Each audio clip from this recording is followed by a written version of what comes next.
नमस्कार दोस्तों, welcome to only exam focus. हम पढ़ रहे थे मुगल शासक। इसी सीरीज को आगे बढ़ाते हुए आज हम पढ़ेंगे उत्तर मुगल शासक। औरंगजेब के बाद जितने भी शासक हुए उन शासकों को हम उत्तर मुगल काल में रखेंगे। तो उत्तर मुगल काल का पहला शासक हुआ बहादुर शाह। बहादुर शाह को शाह बेखबर के नाम से भी जाना जाता है। ये उपनाम ही इसमें अक्सर पूछे जाते हैं कि बहादुर शाह जफर का उपनाम, तो इसको शाह बेखबर भी कहा जाता है क्योंकि इसे अपने राज्य के कुल क्षेत्रफल के बारे में भी कोई जानकारी नहीं थी। बहादुर शाह का वास्तविक नाम मुअज्जम था, ये भी पूछा जाता है, और यह 63 वर्ष की उम्र में शासक बना था। अतः मुगल साम्राज्य में सबसे ज्यादा उम्र में बनने वाला शासक जो था वो बहादुर शाह ही था, और इसने राजा जय सिंह को सवाई राजा की उपाधि दी थी। इसकी मृत्यु 1712 ईस्वी में हो गई थी। ये इम्पोर्टेंट नहीं है। आगे चलते हैं हम। दूसरा उत्तरवर्ती मुगल शासक है जहांदार शाह। अब जहांदार शाह को लंपट मूर्ख के नाम से जाना जाता है क्योंकि ये बहुत ही अधिक दान देता था, और यह सैयद बंधुओं की सहायता से शासक बना। सैयद बंधुओं को नृप निर्माता यानी कि किंग मेकर कहा जाता है। ये इम्पोर्टेंट है। अगला चलते हैं हम। अगला है हमारे पास फर्रुखसियर। फर्रुखसियर का कार्यकाल 1713 से 1719 रहा। इसे घृणित कायर कहा जाता है। घृणित कायर इसलिए इसे कहा जाता है क्योंकि इसने सैयद बंधुओं की सहायता से इसका जो पूर्ववर्ती मुगल शासक यानी कि जहांदार शाह था उसकी हत्या करवा दी थी। अब 1717 ईस्वी में इसे चेचक हो गया था जो कि ठीक नहीं हो रहा था कहीं से भी। फिर एक अंग्रेज डॉक्टर आया, डॉक्टर हैमिल्टन। इसने उसका इलाज किया और इसकी चेचक ठीक हो गई। तो इसने खुश होकर अंग्रेजों को 3000 रुपए प्रतिवर्ष लेकर भारत में व्यापार करने की छूट दे दी।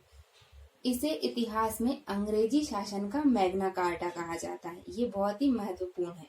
यहाँ पर मैग्ना कार्टा का अर्थ होता है बड़ा धोखापत्र, यानी कि जिससे पूरी स्थिति बदल जाए। इसी प्रकार इसने दूसरा एक काम भी किया। इसने 1717 ईस्वी में मराठा पेशवा बालाजी विश्वनाथ से एक संधि की और छत्रपति के पद को मान्यता दे दी अपने मुगल शासन में, और इस संधि को भी मराठा साम्राज्य का मैग्ना कार्टा कहा जाता है। ये इम्पोर्टेंट है। अगला शासक देखते हैं हम। अगला है हमारे पास मोहम्मद शाह। मोहम्मद शाह का उपनाम है रंगीला बादशाह। मोहम्मद शाह को मोहम्मद शाह रंगीला भी कहा जाता है क्योंकि इसे नाचना गाना बहुत ज्यादा पसंद था। मोहम्मद शाह का मूल नाम रोशन अख्तर था। इसके समय में मुगल साम्राज्य का बिखराव बहुत तेजी से होने लगा। इसी क्रम में मुर्शीद कुली खान ने स्वतंत्र बंगाल की स्थापना कर दी, शहादत खान ने स्वतंत्र अवध की स्थापना कर दी, और निजामुल मुल्क ने स्वतंत्र हैदराबाद की स्थापना कर दी।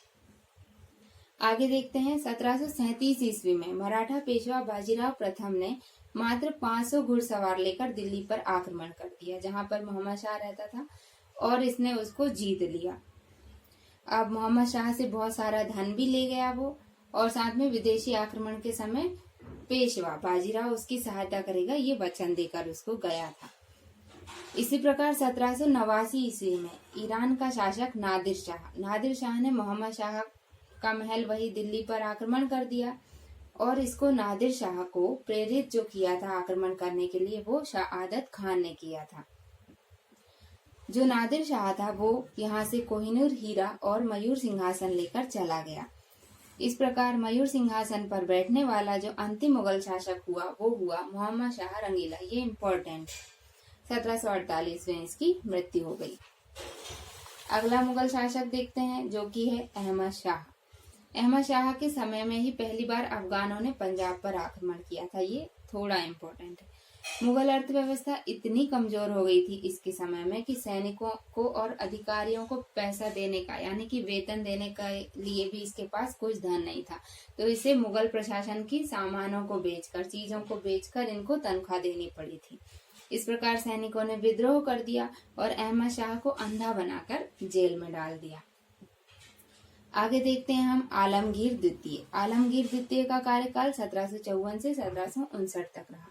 इसके समय में एक बहुत ही महत्वपूर्ण घटना हुई 1757 ईस्वी। 1757 ईस्वी में प्लासी का युद्ध हुआ, और यह प्लासी का युद्ध रॉबर्ट क्लाइव और सिराजुद्दौला के मध्य हुआ। और रॉबर्ट क्लाइव ने सिराजुद्दौला को पराजित कर दिया। प्लासी का युद्ध बहुत महत्वपूर्ण इसलिए हो जाता है क्योंकि इस युद्ध के बाद अंग्रेजों को भारत में शासन करने का एक सुनहरा मौका मिल गया था। आगे चलते हैं हम। आगे है हमारे पास शाह आलम द्वितीय। शाह आलम द्वितीय में उत्तर मुगल काल में इसका कार्यकाल सबसे लंबा रहा। इसके समय में 1761 ईस्वी में पानीपत का तृतीय युद्ध हुआ। इसमें अफगान सेनापति अहमद शाह अब्दाली ने मराठों को पूरी तरह पराजित कर दिया। इसी प्रकार 1764 ईस्वी में बक्सर का युद्ध भी शाह आलम द्वितीय और अंग्रेजी सेना का नेतृत्व कौन कर रहा था? Hector Munro.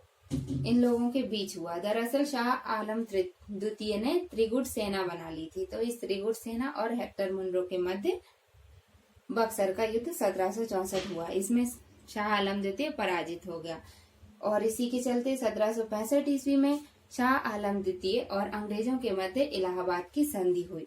इस संधि के तहत अंग्रेजों को इसने बिहार, बंगाल और उड़ीसा की दीवानी दे दी। इस प्रकार बंगाल के क्षेत्र में द्वैध शासन कहाँ से प्रारंभ हुआ? शाह आलम द्वितीय के कार्यकाल से प्रारंभ हुआ। इसी संधि के तहत शाह आलम द्वितीय अंग्रेजों का पेंशन भोगी भी बन गया। आगे चलते हैं हम। आगे है हमारे पास अकबर द्वितीय। अकबर द्वितीय का कार्यकाल 1817 से 1837 रहा। कार्यकाल उत्तर मुगल काल में बिल्कुल भी महत्वपूर्ण नहीं है, इसको याद करने की कोई जरूरत नहीं है। जो अकबर द्वितीय था वो अंग्रेजों के संरक्षण में शासक बनने वाला पहला मुगल शासक बना।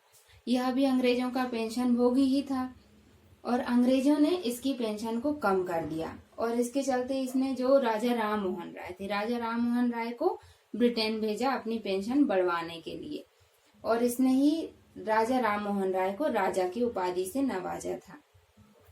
अगला मुगल शासक देखते हैं हम, बहादुर शाह द्वितीय। बहादुर शाह द्वितीय को हम बहादुर शाह जफर के नाम से भी जानते थे।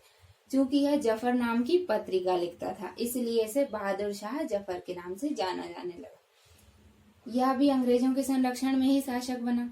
इसने 1857 की क्रांति में भारतीय सैनिकों का नेतृत्व किया और अंग्रेजों ने इसे पकड़कर रंगून में निष्कासित कर दिया, जहां इसकी मृत्यु हो गई।